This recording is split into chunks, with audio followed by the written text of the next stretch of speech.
Welcome, everyone, and thanks for tuning in to another episode of Topic UFO. I am your host, Rick Schooler. Our guest tonight is Niara Isley. And Niara has a very, very interesting story to tell us. She has a book that just came out, I believe, November 11th of this year, entitled Facing the Shadow, Embracing the Light. A Journey of Spirit Retrieval and Awakening. She has been a spiritual seeker from what she says, basically since birth, but it was a period back in the 1980, I believe, where she had 3 months of missing time. And this was during a tour of duty with the United States Air Force. She went in for hypnosis to try to retrieve these memories. From what I understand, she did retrieve some of them, and what she found out basically turned her life upside down. And the story goes from there, and I'm going to let her tell you about it, but trust me, you do not want to miss her story. It is extremely, extremely interesting. So we'll have her up in just a second. Prior to her coming on, though, I wanted to just give a shout out to all of the viewers on Roku who watch this program on Roku. I can't tell you how much being on Roku has done for this show. We continue to grow in viewership, subscribers to the Topic UFO channel. We're increasing approximately anywhere from about 50 to 100 new subscribers each day. And we're increasing our video views by about 1,000 every month.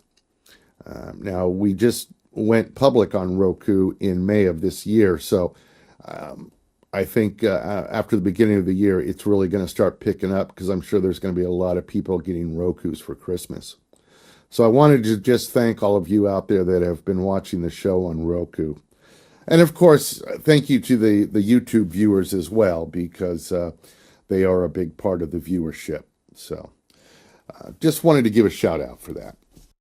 So in just a moment, we'll be talking to Niara Isley and her book, The Facing the Shadow, Embracing the Light, A Journey of Spirit Retrieval and Awakening. Don't go away. We'll be right back after this quick message. Hi, I'm Seymour Safely with a message about vision care. For example, does your child sit too close to the television set? Does he have trouble in school? He may be nearsighted, in need of a thorough professional vision examination. And kids, glow-in-the-dark tape on your bikes will help car drivers see you better in the dark. As for you drivers, don't wear sunglasses at night. Sunglasses are designed for outdoor daytime wear. And another thing, you may have so-called 20/20 vision, but you may not have proper eye muscle coordination, side vision, or depth perception. Want some more good advice about your eyes? See a vision specialist. And see more safely!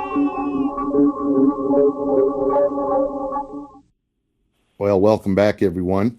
At this time, I'd like to go ahead and introduce Miss Niara Isley. She is joining us via phone tonight. Niara, are you out there, ma'am? Yes, I am. Thank you. So, Niara, thanks so much for taking the time to talk with us tonight. And, of course, congratulations on your new book. Yeah, thank you so much. I really appreciate it, and I appreciate you having me on. So, So Niara, we did have a chance to talk for just a few minutes a couple of nights ago, and I just got a brief overview of your story, and just from that brief piece, I found it extremely amazing.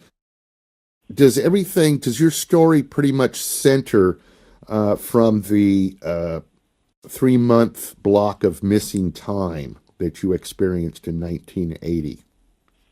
Well, yeah, that's pretty much central to the story of my experiences. But my ET experiences and my connection to this whole phenomenon started in childhood, early childhood. And I think that there might have been a picture that I sent you of a flying saucer, and that was one of the dots that connected for me when I was writing the book. Was just before I went into the Air Force, like maybe about a year before. I was camping in Pennsylvania, and I had this dream about a UFO, and I got it when I woke up. I had a diagram of how it worked, and it was like in the dream I had flown it, and all you had to do was think to the craft, and it would go wherever you wanted. And I know that Melinda Leslie has mentioned that the military is very interested in people who have been abducted by ETs to know why do they want these people and not other people, and why, and what do we know? Do we know something about the technology? Because as we know, our government has ET technology that they're working to develop and back engineer. Right. So I think that's why they come after people like me to find out, what is it that we know. So you had ET experiences throughout your childhood, and then you signed up for a tour of duty with the United States Air Force, Hmm. and in 1980, for some reason, there you experience a 3 month block of missing time, and you didn't realize that you had this block of missing time until when? Well, I had a friend who we were having talks about all kinds of spiritual things and UFOs and ETs and all kinds of esoteric, paranormal types of things. And he knew I'd been in the military, and I guess he would ask me about it from time to time, and I'd kind of skate away from the subject. I'd just kind of give a quick answer and then would try to turn the conversation someplace else. And he thought that was kind of odd because I was so open talking about everything else. He thought it was kind of strange that I kind of would skate away from the subject of the military. And so one day afternoon he sat me down and he said, "Tell me about your military time from beginning to end." And I said, "Sure, no problem." And so I started saying, okay, went into Lackland Air Force Base in April of '79. I was there for boot camp. Then I went to Keesler Air Force Base for technical training school. And then I went home actually for Thanksgiving and Christmas. And then I reported to my duty station at Nellis Air Force Base. And I went to work at Tonopah. And then when I said Tonopah, I realized I couldn't remember anything about working there. And I couldn't remember coworkers. I couldn't remember what I did. I couldn't remember the facility I worked at. I've since remembered some of it without hypnosis, but it was really scary. And with the realization I couldn't remember came this big wave of nausea. And I didn't actually get sick to my stomach, but I felt like I was going to get sick to my stomach. And that really scared me. Now, where is this? Realized, yeah. I'm sorry. Where is No. Tonopah? Where is Tonopah? Tonopah is in Nevada, and it's kind of the town of Tonopah actually sits, kind of, sort of at the northern part of the state, more further north. It's about 4 hours drive north from Las Vegas, Nevada. Okay. And so we stayed in the town of Tonopah in motels that, the Air Force contracted to have a place to live while we were working up there. And then we'd be bussed out to Tonopah Electronic Warfare Range. And during the time that I was there, they changed it from Tonopah Electronic Warfare Range to Tonopah Electronic Combat Range. And what we did up there was we trained pilots to fly against radar to increase their survivability flying against radar in wartime situations. Mm. And then, now that was around 1980. And what year was it when your friend prompted you to try to recall this time in your life? This was 1993. Okay, so 13 years later. Yeah. So you could only recall certain things. There was this 3-month chunk of missing time. So you decided to seek out someone to do hypnosis to try to recall this? Yeah, I wasn't sure who to seek out, but I started, I've always had an interest in the UFO field. And, my dad handed me books on Eric von Daniken's Chariots of the Gods when I was just a kid. So my dad was kind of interested in it as well. And I think my dad was probably also an abductee because it runs in families. Mm-hmm. And so there was an interest there, but once I realized I had missing time related to my Air Force time at Nellis, I was pretty scared, and I wanted to know what the heck was going on. And so at the Whole Life Expo in Las Vegas in 1994, one of the speakers there was Bud Hopkins, and I went to his talk. And at the end, when he was asking for questions or discussion, I raised my hand and I said, well, I have 3 months of missing time from the Air Force, and I have this strange experience from childhood of being left alone under a street lamp. And I named a couple other experiences that I'd had. And he said, talk to me after we're done here. And so I did, and privately, he asked if I would like to have hypnosis to try to find out what happened to me, and I said, yes, I would, because I'm very concerned about not being able to remember because I have such a good memory. And so we did hypnosis that night, and I got a chunk of that time back. And Bud actually tried to lead me away from what I was reporting under hypnosis because he didn't want anybody to be able to come back and say that he led me into remembering things that were false. Right. And so he actually would make, kind of off-the-wall comments to say, well, was it something like this or something like this? And in every case, I went right back to what I was experiencing under hypnosis. Now, some of these things that came out of hypnosis were beyond strange, right? Yeah, they were really terrifying. Can you give us a little taste of what happened or what you were able to recall? Sure. Yeah, and it's in my book, and my hypnosis transcripts of Bud are not in the book because the quality of the recording was really, really bad when I got a copy of it. Oh. So I did hypnosis with Gloria Hawker, and those transcripts are in there, and they relate my experiences in much more detail. But my experiences were under hypnosis. I was, he said, well, it's January of 1980, and you're at work out on the Nevada test site, and where are you at? What are you seeing? And I said, well, I'm standing on the deck of the radar van, and I'm looking up into the night sky, and there are saucers floating up there.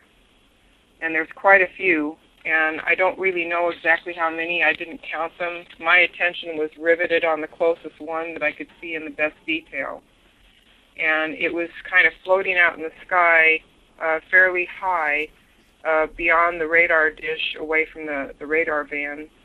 And, it was just kind of floating up there, a little wobble in it, and it was glowing orange on the bottom. And I was just looking at it, and I can describe it. It was in the orange glow on the bottom. It was almost like the metal on the bottom was translucent, and this orange light was shining through this translucent metal. It was very smooth. There was a round circular feature in the center of the bottom of it, and the edges were not sharp. They were kind of rounded at the saucer edge, and it was making kind of a low staticky sort of hum, like speakers at a rock concert when they're turned on, but no music is coming through. Mm. So that's what I was hearing. And there were some officers or some people that I assumed were officers inside the radar van talking about the results of the test, and we could not track these things. They just moved too fast. And then we were put on a bus with painted over windows and taken to what I think was either Area 51 or the underground facility mentioned by William Pollack in his interview that he did with Stephen Greer. And that was released after William Pollack passed away. He didn't want it released while he was alive. So it could have been either that I was taken to Area 51, to a medical facility there, or I could have been taken to the Tonopah facility, to an underground location there. And then what happened after that, we were sat down in a waiting room, and I think I sent you a picture of this chair. Yeah. I worked, yeah. You have... I worked some. Mm-hmm. I'm sorry. Go ahead. I was just going to say, you seem to remember quite a bit of detail. I mean, right down to the type of fabric on these chairs, the type of tile on the floor. Yep. Mm-hmm. Amazing. Please go ahead. Yeah. I didn't mean to interrupt. No. Oh, no, that's fine. That's fine. And so that chair, the picture of the chair I sent you, isn't one of the actual chairs, but it's exactly like it. I was working at a place where they had these exact same chairs that we were told to sit in, and so I took a picture of the chair for posterity, because it was exactly the same kind of chair that we were asked, or we were told to sit down, and we weren't asked. We were ordered around. And in the hypnosis with Gloria Hawker, I found out that we were under guard with guns the whole time. So I'm sitting in this waiting. Yeah, go ahead. Okay, I just want to make sure that I'm following this. So, so the objects, the UFOs that you saw, were, as far as you know, were not U.S. military. They were alien in nature, correct? Well, in the very beginning, when I started, getting my memory back, I thought they had to be E.T. because of the way they looked. And I still kind of think that most of them were E.T. craft. But now I think that our government has by 1980, they may have had some success in back engineering some of these crafts. So some of the ones in the sky may have also been back engineered crafts. I see. So I can't say for sure. I didn't have a need to know that kind of information. But just my observation, I think mostly ET craft and maybe some back engineered craft. I see. So they bring you into this, waiting room of some sort or meeting room? You remember that part? Yeah. It was just like kind of a military facility sort of waiting room, nothing fancy, very utilitarian. And then one by one, they'd call our name and we'd go off in this little room to the side. And when people went in there, they didn't come out. And that was a big concern. Yeah. So when it was my turn, I'm like sitting there and I'm terrified because when you understand the classification system in the military and what is classified confidential, secret, top secret, or above top secret, you understand that that's really, proprietary information. Right. And the fact that I was seeing UFOs, or let's ditch the UFO term and just say I was seeing extraterrestrial spacecraft. And I was really scared by this because I only had a secret security clearance, and I'm thinking, what the heck is going to happen to me next? And being taken to the medical facility and then going into that little room to the side, it was all really, really scary. And so I went into the little room, and I was told to lay down on a stainless steel examining table. There was an armed security guard in there to keep an eye on me. I waited for a while, seemed like a very long time when you're laying there waiting scared. And then finally someone came in a white lab coat, and he said, "Stay calm," 3 times in a very deadpan voice. And then when he walked past the security guard up around the right side of the table where I was laying, and when he got up beside my head, he brought his hand up and injected me in the side of the neck with a hypodermic. And the chemical that was in it went straight to the brain, and it immediately put my body into shock, because it just, I don't know, it was a very strange feeling. And the more it progressed, it felt like my body was turning to it felt like I was coming apart, like dissolving. And of course I wasn't, but the feeling was just very intense. Now, do you think that injection was the chemical that induced this missing time, or was it something else?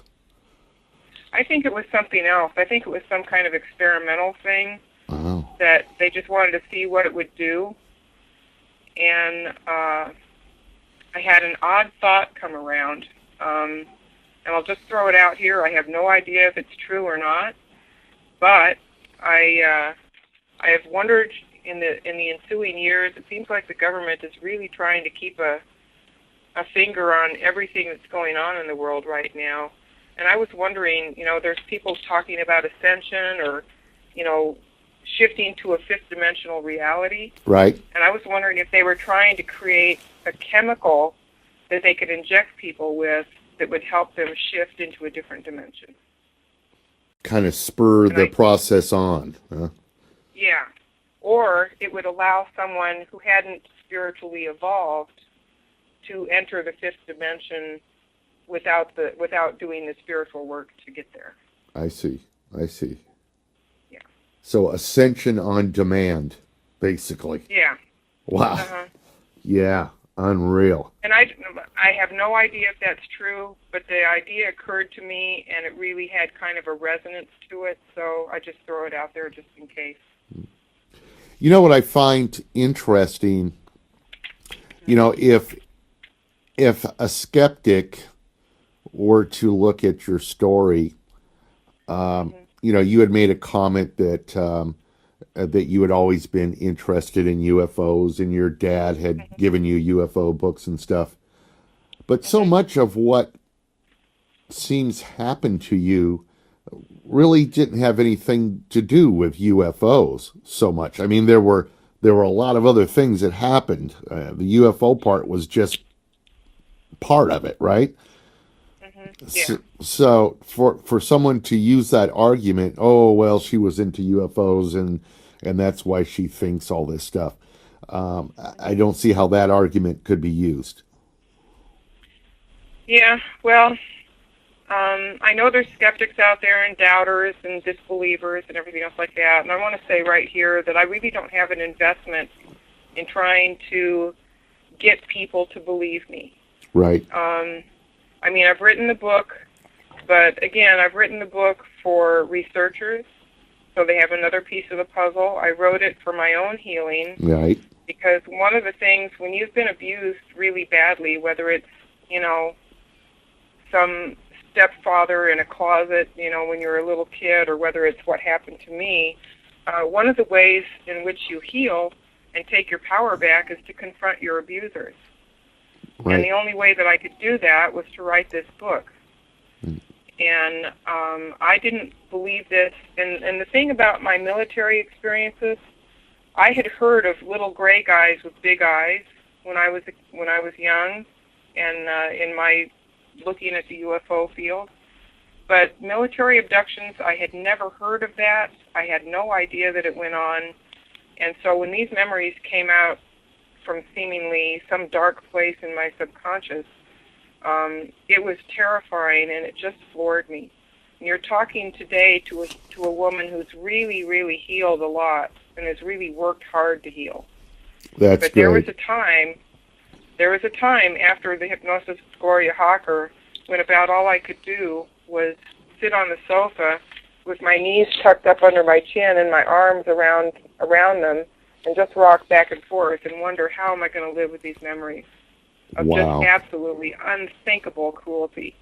you know. And if I had a movie that I could show people of me in that state, I think that they would understand a lot more what it is they have to cope with memories like this and coming suddenly back into your life. And they have a powerful impact, because when you're under hypnosis, it's not like you're just remembering, you're reliving it. And it has a really powerful impact. And if people don't want to believe it, that's fine. But the people that read my book, I hope they do read it with a skeptical mind. And I hope that they also look at the footnotes that I've provided and use that as a springboard to do just a little bit of searching around the internet themselves. Because even though my body and my mind and everything, I was terrified of what had happened, you know, another part of me was thinking, how on earth can this happen? How could people be so unbelievably cruel to another human being that they have under their control? Mm-hmm. It just was something I didn't want to even accept. But the more I went out and researched and talked to people and talked to other researchers and experiencers who had had similar experiences, I found more correlating testimony with my own than not. And that actually increased my terror, because with every story that I ran into, my deniability of what happened to me went away a little bit more every time. And I think one of the most terrifying things that I encountered was I went to a discussion group in Las Vegas where we all sat in a circle, and I was looking for details of other people's stories that would confirm my own, so I was kind of holding back my details.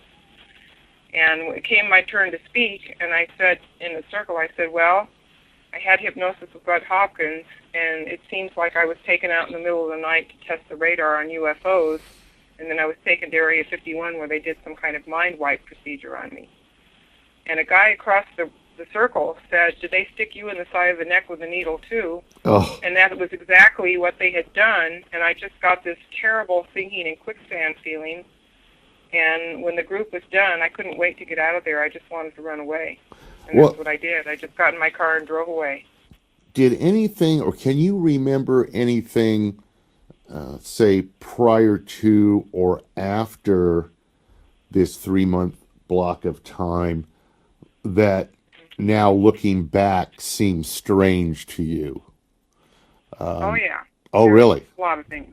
Oh. Yeah. For one thing, and Bud brought this up too, and it was really a good point to bring up, I met my second husband during this time where my memory is very questionable. And he said that's really remarkable. He says usually when you meet somebody you're going to marry, you remember all kinds of details about falling in love and your first dates and so on and so forth. And I couldn't remember hardly anything, and I still really can't. Wow. I've worked really hard to try to remember, and I remember a few things from that 3-month time period, but I had to really work to get it back. And I had to make what I call memory chain. So it's like, well, I don't remember anything, but I know that this person worked at Tonopah with me, who was also with me at Keesler Air Force Base.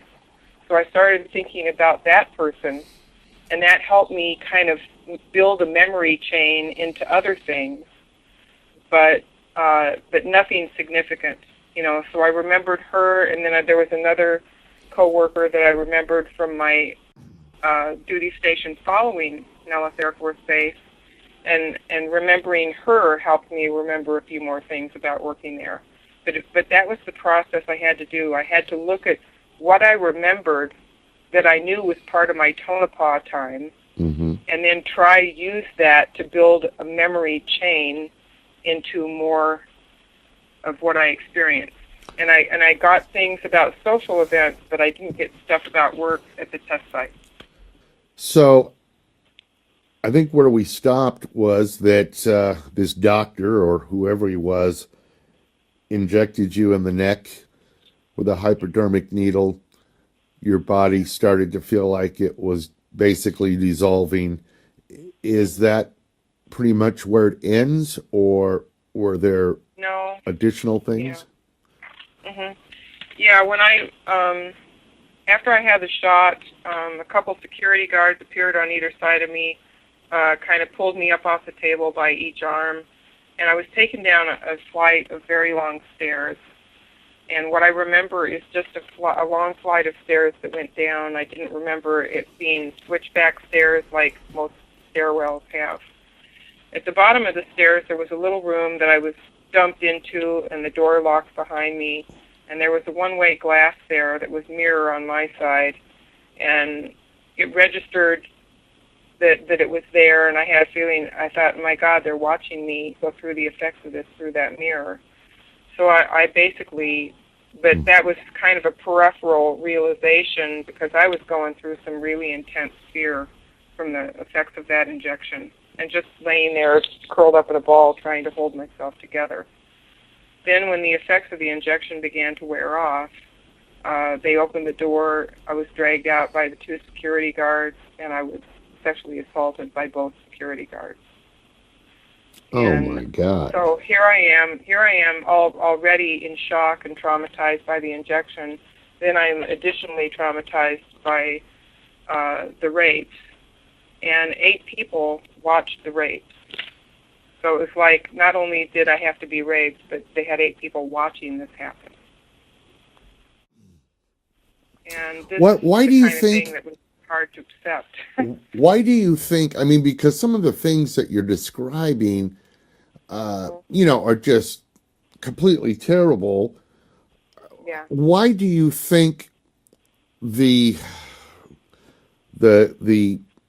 alien craft part of it, and then these unhuman acts that these people were doing to you, it seems like such a strange combination of things to happen to somebody, in a very short period of time. You think they just figured, well, she's not going to remember any of this, so we're just going to do what we want, type of thing? Well, it's more inflicting enough trauma on a person. I didn't really understand it either until I started studying about trauma-based mind control. Oh. And trauma-based mind control is basically a way of traumatizing a person to the degree that their mind says, okay, this is so intense that we can't handle it. This is a threat to our survival to even remember this. Gotcha. So the mind will say, okay, for that individual's safety, it breaks off that memory, so to speak, and sticks it into the deep subconscious where we don't remember it. Because if we remember it, it could threaten our life because it's so horrific. Understood. It's like me, sitting on the sofa, rocking back and forth, thinking, how am I going to live with these memories now? Because that's how I felt. And then when the trauma, it's all in the book. But if you go back and look at the Project Paperclip, they brought all the Nazi scientists over from the Third Reich in Germany, right, and put them to work for our government. They wanted to know what they knew about mind control from experimenting on the Jews in concentration camps. So they brought people over that had already done a tremendous amount of this research. And there are movies out there like Sybil, which stars Sally Field. It's a pretty old film now. Right. Where they talked about multiple personality disorder. Right. And that's basically the crux of it. So basically they take your own mental defense mechanisms that are meant to keep you safe and keep your reality intact, and they use those defense mechanisms of your own mind against you. Wow. That's just cruel. Just absolutely cruel. Yeah. Well, listen, Niara, we've reached the end of our time, I'm afraid. But I wanted to, first of all, thank you for talking with us tonight. And if you could you let us know where folks can purchase your book? Again, it's Facing the Shadow, Embracing the Light, A Journey of Spirit Retrieval and Awakening. Where can they get it? They can go to my website. I have a website called www.facingtheshadowembracingthelight.com, and there's information there about how to order books. Okay. You can order a signed copy from me, or you can order a copy directly from my Create Space storefront. Okay. And there's a tremendous amount of information in the book, not just about my experiences, but about what it took to heal in a society that doesn't want to even look at this kind of stuff. And then once I started to move beyond the fear, there was a tremendous consciousness awakening. And lots of insights and lots of wonderful things have come to me through processing these feelings and working with them over the last 14 years. So those insights and those awakenings I feel are very, very important to share with the world. Very good. Very good. I hope that the book helps in some small way to make a better world for all of us and our children and our next generation. Well, I'm sure it will help some. That's for sure. Mm-hmm. Yeah. Now, do you have other locations on the web where people can either contact you, or are you on Facebook or anything like that? Yeah. My Facebook page is Niara Isley. Okay. If you just look up Niara Isley or Niara Isley, you should find me. Okay. Excellent. And right now I have a nice picture up of me with Bob Dean, Sergeant Major Robert Dean. Yes. Yes, I saw that. Uh-huh. I saw that. Okay. Yeah. All right. Well, listen, Niara, thanks again. I really appreciate it. I'm sure you'll just continue to get better and better and help more and more people. I'm sure this book was quite an undertaking for you, and like you said, it just helps in so many different ways for both yourself and other people. It's just a great thing. So, thanks again. Thank you. And let's stay in touch, and keep us updated on your progress. Okay, great. Thank you very much, Rick, for having me on. Oh, you're most welcome. You have a good evening. All right, you too. Okay, good night. Good night. Good night, everyone. Open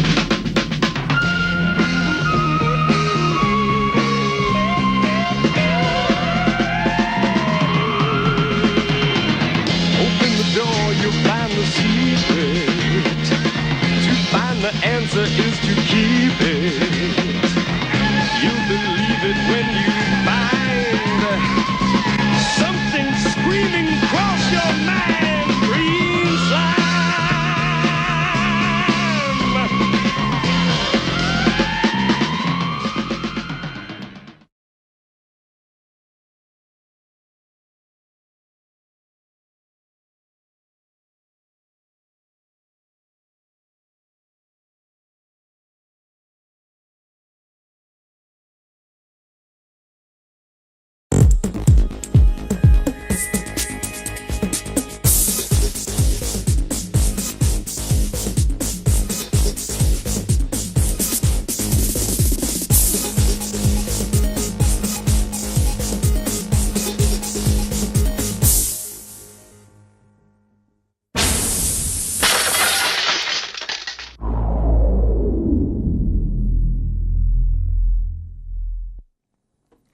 Welcome, everyone, and thanks for tuning in to another episode of Topic UFO.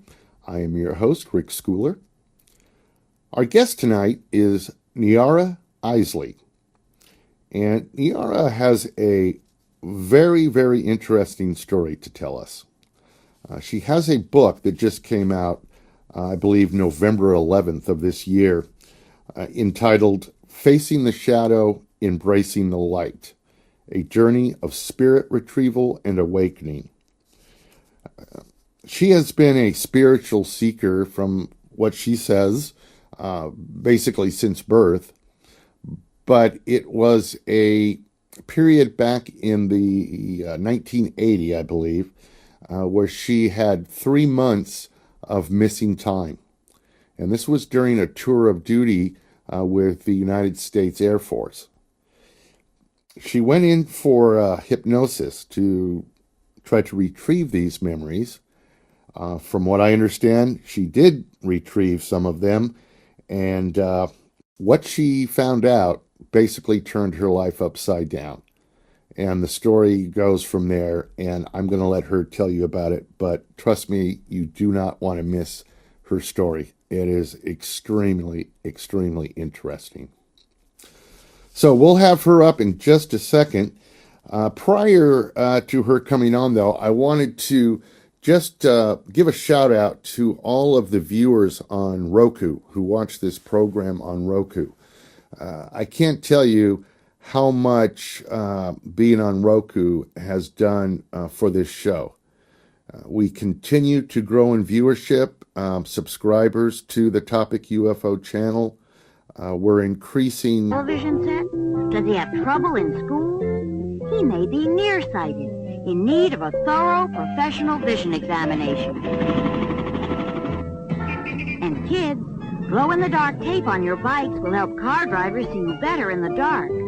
As for you drivers, don't wear sunglasses at night. Sunglasses are designed for outdoor daytime wear.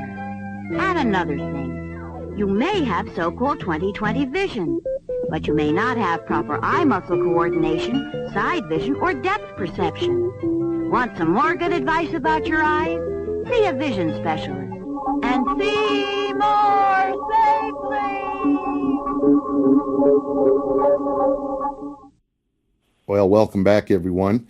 At this time, I'd like to go ahead and introduce Miss Niara Isley. She is joining us via phone tonight. Niara, are you out there, ma'am? Yes, I am. Thank you. So, Niara, thanks so much for taking the time to talk with us tonight. And, of course, congratulations on your new book.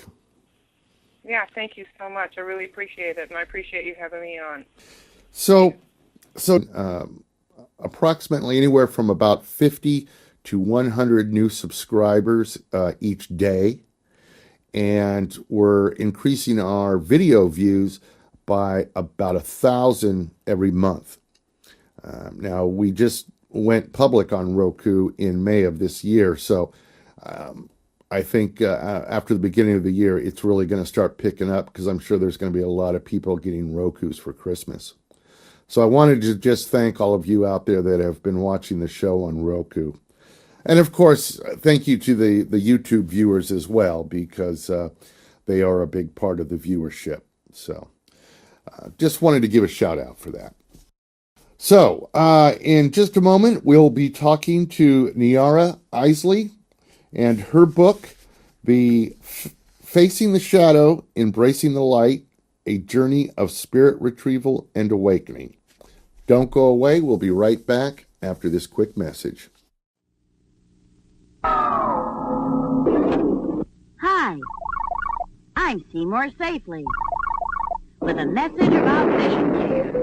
For example, does your child sit too close to the Niara, we did have a chance to talk for just a few minutes a couple of nights ago, and I just got a brief overview of your story, and just from that brief piece, I found it extremely amazing.